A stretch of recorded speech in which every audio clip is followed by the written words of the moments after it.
When Elon Musk acquired Twitter in 2022, many users looked for alternatives, fueling a wave of online migration from the social media platform. Musk says he's using Twitter, which he rebranded to X, to champion free speech and that cancel culture has been cancelled. But his closeness to Donald Trump and his use of X to support far-right political ideologies around the world have driven even more people to explore new options. Call it the exodus from X. It seems the results of the U.S. election could be pushing more people off the social media platform known once as Twitter, a result of their frustration with the direction of the site since Elon Musk took over. Musk, who has already played a key role in President Trump's administration, has appeared to support and endorse far-right parties across Europe, like Germany's AfD. Benefiting from this could be Blue Sky, which has gained more than 1 million new followers in the last week. How do these alternative platforms differ from traditional social media? And what does the future hold for these online spaces? In this episode, we're diving into the evolving landscape of decentralised social media. I'm Gemma Ware, and this is The Conversation Weekly, the world explained by experts.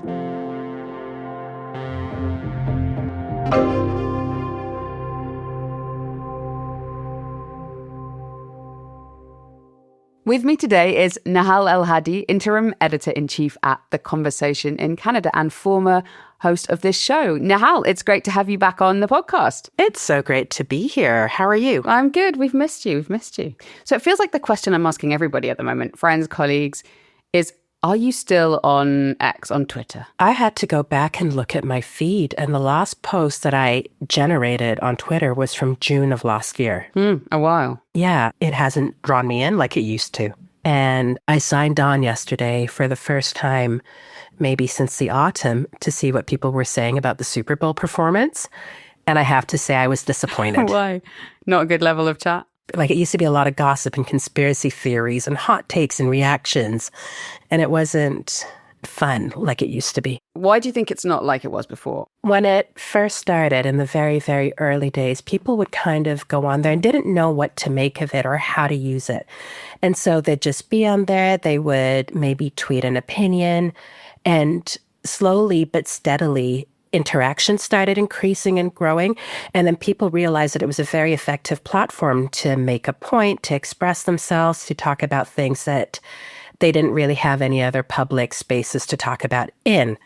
But that's changed. Then it became something where everybody who had something to say could just say it, and there was no quality control. And so in response to that, there was a lot more moderation and regulation happening. And then when Elon Musk went over, he removed a lot of the measures that were in place for content moderation, for protecting people from bullying and doxing. And it turned into a different and more ugly space where bullying became commonplace, and it wasn't really safe to say what you wanted to say. And I know this has made people move away from it, question whether X, Twitter, is still the online space they want to be part of, not just individuals, but media organizations too. There are a few of them that are really rethinking this question, aren't there? So one of the things as journalists that we kind of hold on to is an aspiration towards objectivity. And when Elon Musk took over and became more politically involved and renamed it X and used it to support particular political positions or ideologies, it was no longer a neutral platform. It became a politicized platform.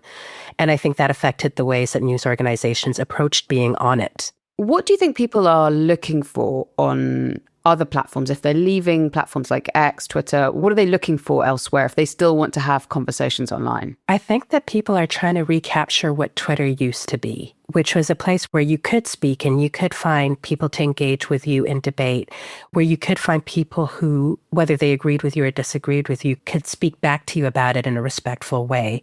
And I mean, I'm not trying to idealize what Twitter used to be, because there's a lot of toxicity on there back then, but that toxicity led to content moderation.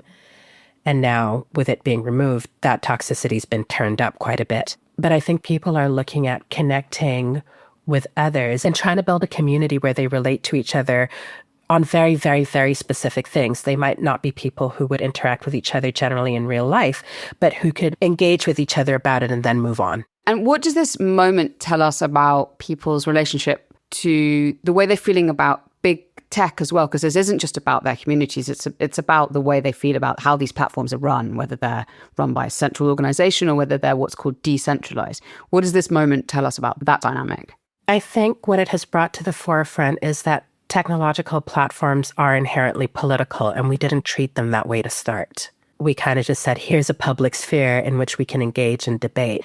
And I think that people, in realizing that, are looking for spaces where they want to be able to safely express differing political opinions. And you've been working with a researcher who's been really thinking about the alternatives to centralized social media. Can you tell us about Robert Gell? Robert Gell is a research chair in digital governance for social justice at York University here in Toronto, Canada.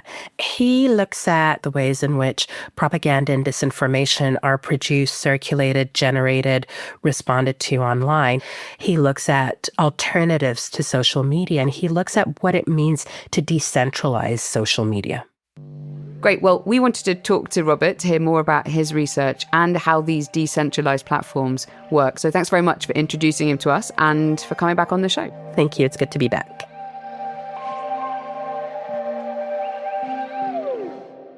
Hello, Robert. Welcome to the Conversation Weekly. Oh, thanks for having me. I'm really excited to be here. Okay, Robert, let's try and understand the scale of this exodus. Do we know how many people are leaving X? The numbers are kind of hard to come by because X is no longer a publicly traded company. It's a privately owned company, and Musk and others are not really forthcoming with numbers. So I looked at several reports about the decline in monthly active users, which is a pretty good proxy for people leaving X. And of course, they could leave for LinkedIn, they could leave for Meta's Threads, they could leave for a lot of different places. And we do see a decline, particularly in 2024, of monthly active users. The numbers that people are estimating might be 300 million monthly active users, which is still a lot of folks, but it's certainly down from the peak of Twitter prior to Musk's purchase. Okay. And I should say that Musk himself contests that. He argues that there are 600 million. What about you? What's your trajectory been on these platforms? Well, I've been studying alternative platforms for many years now, since my doctoral days in 2005 to 2010. I've predominantly experimented with non-corporate social media. And most of my, pretty much all my social media posting is now on Mastodon on the Fediverse. Robert, I've got to admit, before I came across your work on the Conversation, I hadn't actually heard of the Fediverse. What does it mean and how does it work? The easiest way to describe the Fediverse, I think, is to point to email, which is also a federated system. So there's lots of different ways you can implement it, but the Fediverse way is I create a server, you sign up and some other folks sign up, and then from there we can link out to the rest of the world. So a friend of mine can have a Gmail account, another friend can have an Outlook account with Microsoft. I myself could have an account with Proton Mail. And even though these are 3 different companies and 3 different locations in the world, I can email all my friends and they can email me back because all those email servers agree to speak a shared protocol.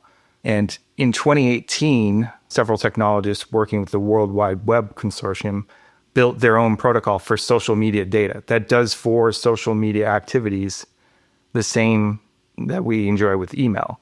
It's called ActivityPub. So I can run a Mastodon server that speaks that protocol. I can have a bunch of friends sign up, like 50 friends. And somebody else can run a server that's a Mastodon server or another type of social media server.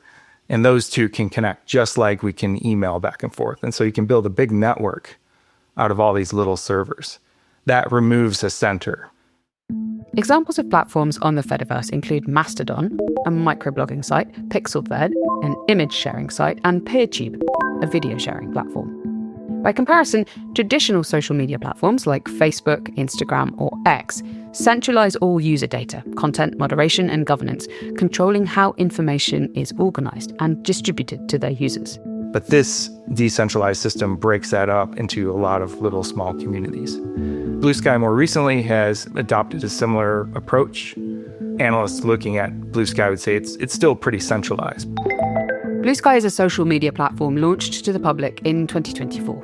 It grew out of Twitter, and Twitter's founder, Jack Dorsey, used to be on its board. One of the things that Blue Sky has done is replicate many of Twitter's or X's features, really Twitter's features, the Twitter that was in some ways. So they're building an architecture where all posts are accessible, and then they let people build filters to go to that big stack of posts and pull out the things that they want to see. So people have a little bit more control over the algorithms and how things are sorted. So I want to follow certain accounts. I want to see certain posts. I want to see something related to a topic I'm interested in. Blue Sky engineers describe that as mass public messaging. And given that there's a lot of nostalgia for old Twitter and its role as a public square, Blue Sky is replicating a lot of that. I personally find Mastodon and the Fediverse to be a little bit more compelling because they're federated systems. When you run a federated social media system, you install the software like Mastodon, and then it pulls in messages from the network as need be based on you have people following this account over here and following that account over there. So you don't have the entire network on one box. Robert likened Blue Sky's level of decentralization to that of the cryptocurrency Bitcoin. Bitcoin is decentralized in the sense that you and I can download and see the blockchain and we can audit the blockchain. But the blockchain, last time I looked, was something like 650 gigabytes. So that means if you want to download it, you're setting yourself up to store 650 gigabytes and growing of data on your computer and processing those data. So yes, we can decentralize a system like that, but when you start imposing those costs on whomever at the ends, it really de facto is not decentralized. And I see Blue Sky as very similar. What Blue Sky is offering, or what they're trying to design, is a system by which if you don't like what Blue Sky is doing, you can credibly exit. As they say, you can leave from Blue Sky and go to another similar service. While the platform theoretically allows anyone to run their own server and participate in the decentralized network, the reality is that hosting and maintaining a server can take time and money. As a result, most users are likely to rely on a few large centralized servers, like the one Blue Sky currently provides. So it's going to be like standard social media infrastructure where you're paying tremendous amounts to store and distribute messages.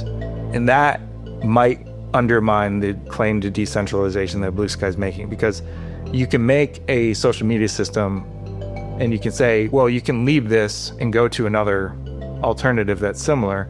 But if no other alternative exists because it's prohibitively expensive to run the same system, de facto you have one system. So those are some of the red flags I see with Blue Sky.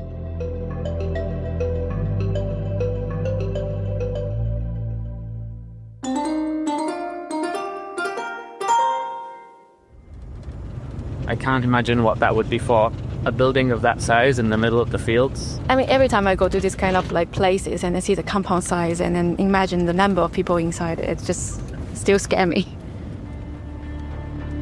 Scam Factories is a new series from The Conversation, taking you inside Southeast Asia's brutal scamming compounds, where it's estimated hundreds of thousands of people have been trapped and forced into criminality conducting online scams. The killing is always there. They try all kinds of corrosive maneuvers using fire extinguisher, try hit me. The scammers, they're always one step ahead. Scam Factories is coming soon on the Conversation Weekly podcast and as a series of articles on theconversation.com.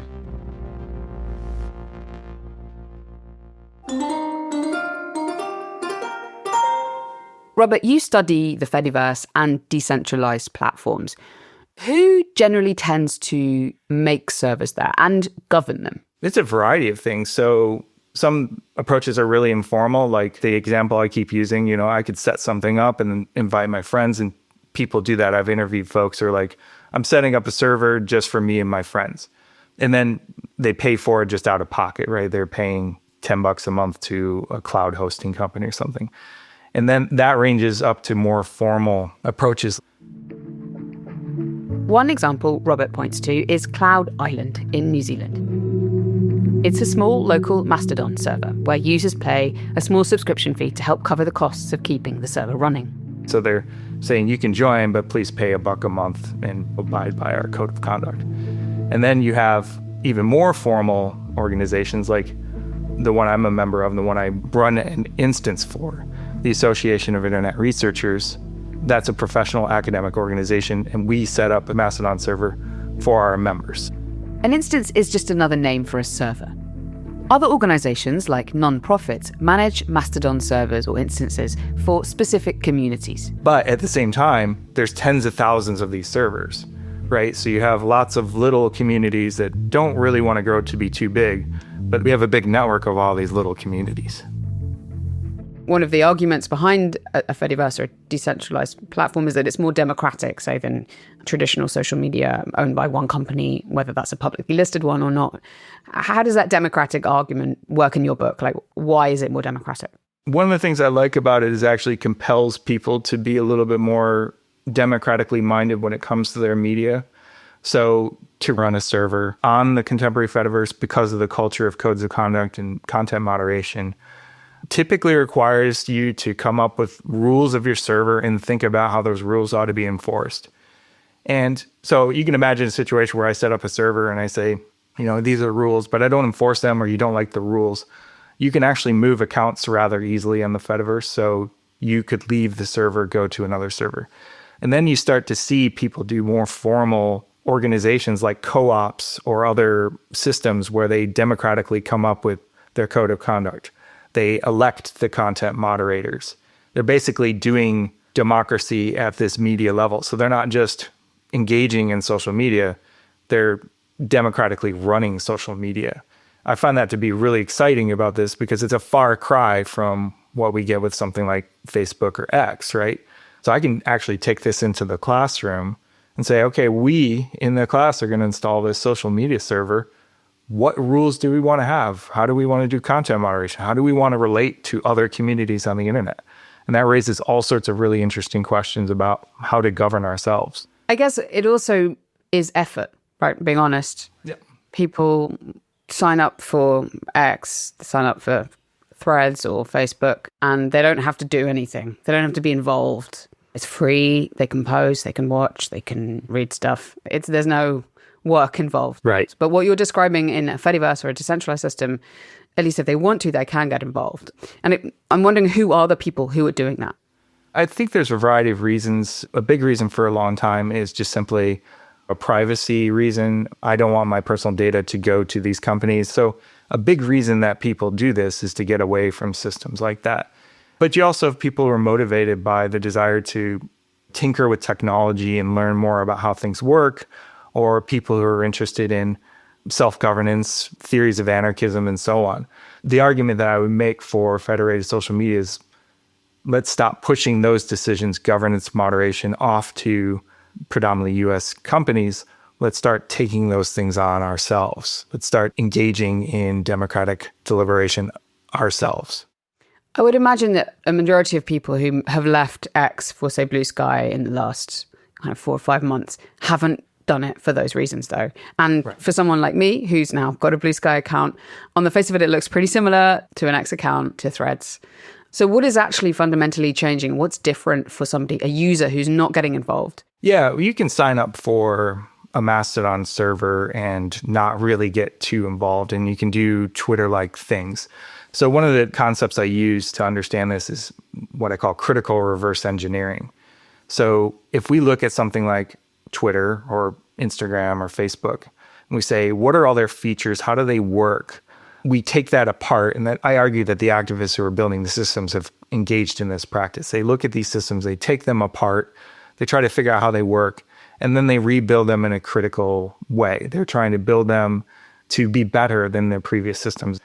So in order for that to work, your new product, the thing you critically reverse engineered, has to bear some relationship to the old. Let's say I say, sign up for my social network, and you're like, I can't make a profile, I can't post, I can't like anything. It's not a social network. You have to have those kind of social verbs there. So you can join Mastodon or Blue Sky and do the social activities that you're used to with something like Twitter or X, and not really get involved beyond that. What do you see as the obstacles for platforms like Blue Sky in terms of how much money they cost to keep going, in terms of their kind of, are they going to hit a limit of how many people will come to them? Yeah, what are the obstacles for them? There's a few issues I see with Blue Sky. One is that it's taken venture capital funding. And so venture capitalists don't invest in things unless they're going to get a return. And so Blue Sky, I think, will face pressures to monetize. And that could lead to standard surveillance capitalist activities, right? Like gathering data, selling those data to marketers, and so on. So while a platform like Blue Sky may try to position itself as a decentralized one, the reality is that it can take a lot of resources to keep something like that running at scale.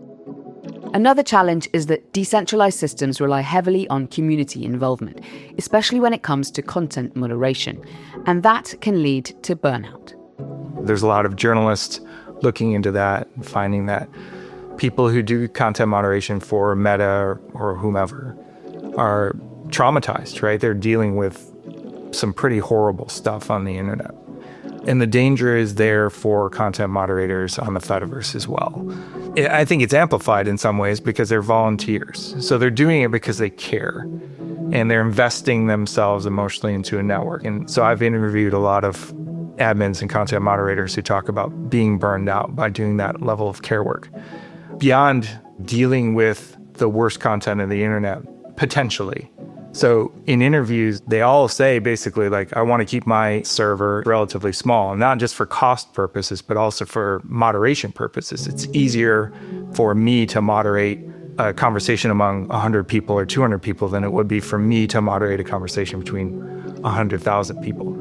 Another big problem people face, and this is conversely, there's a solution baked into this as well. There's nothing prohibiting somebody from firing up a Fediverse server and saying, free speech, anything goes, come all racist and misogynist trans folks, come here and spread hate speech, spread conspiracy theories. There's nothing technically stopping that from happening. And people can fire up servers and just spew hate on the internet. Some Fediverse platforms are working on mechanisms to address issues such as hate speech. The decentralized nature of the Fediverse means that problematic servers can be blocked by others. It's not perfect, but it's a powerful way for users to take some level of control. A good example of this is Gab, the alt-right platform that tried to join the Fediverse back in 2019. And they adopted the ActivityPub protocol, and their basic idea was we're going to create this federated alt-right white and Christian nationalist network, and no one will be able to stop us. But Gab was actually met with a coordinated campaign to block Gab by the rest of the Fediverse, and that ended up with Gab being isolated. So conversely, even though people can fire up a troll server, so to speak, people can block those rather easily. And admins and content moderators on the Fediverse now share knowledge about how to do that, which servers to block, and so on. And that's why I make the claim that we see an emergent network of people with shared ethical values, because they're not only setting up these servers and running the technical infrastructure, they're also sharing knowledge about content moderation, how to run a community, and so on the internet. And I think that's really fascinating to see. And what about echo chambers? Because we hear a lot about that as social media has grown and become a bigger part of many people's lives. If these decentralized spaces keep small, are there dangers that they could just become small echo chambers, just multiple versions of them? So a lot of the echo chamber idea is related to algorithmic sorting. So, you're on Instagram, you like a certain thing, the algorithm starts to learn what you like and show you the same things that you like over and over again. Basic comparison between a system like that and the Fediverse is the Fediverse predominantly doesn't use content sorting algorithms, so everything's reverse chronological. The latest post is the latest post. And the way things get sorted then is people boost posts and they keep bubbling up to the top of the timeline. And so something can go viral there, but it's not determined by an algorithm. But I think your question is really more about if I set up a community and I've got 50 buddies and we all think the same way, are we insulating ourselves? And you could do that, but it's also a global network. Even though you have these little communities that are setting their own rules, they can still network out onto a global network and reach a lot of different people. So I think that helps mitigate that critique of the echo chamber aspect. So that's somewhat the line that people are drawing on the Fediverse is when they do content moderation and strong content moderation against hate speech, they're blocking people who are explicitly hating them. And if we think about the need to kind of have a space to be yourself and express yourself. You can't have that if somebody's constantly saying, I hate you, I think you shouldn't exist.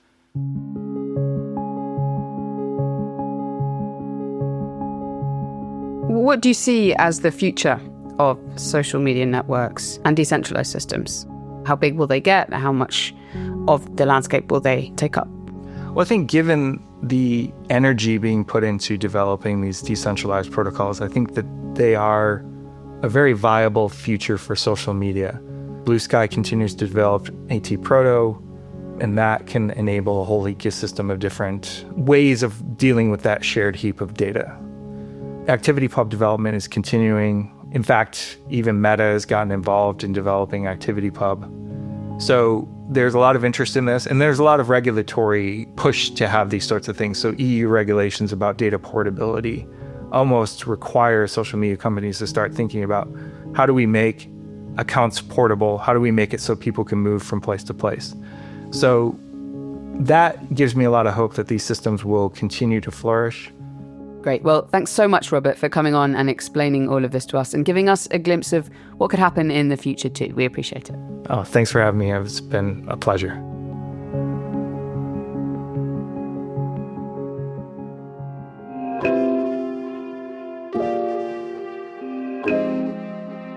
That's it for this week's episode. It was written and produced by Mend Marawani, with production assistance from Katie Flood and sound design by Michelle Macklem. Our theme music is by Nita Saul.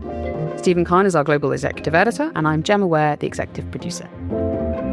If you'd like to get in touch with us, please email us directly at podcast@theconversation.com. You can sign up for The Conversation's free daily newsletter by clicking on the link in our show notes. The Conversation is a non-profit news outlet dedicated to sharing the work of academic experts with a wider audience. If you like what we do, please support us at donate.theconversation.com. That's donate.theconversation.com. And please do rate and review the podcast wherever you follow us. It really does help. Thanks for listening.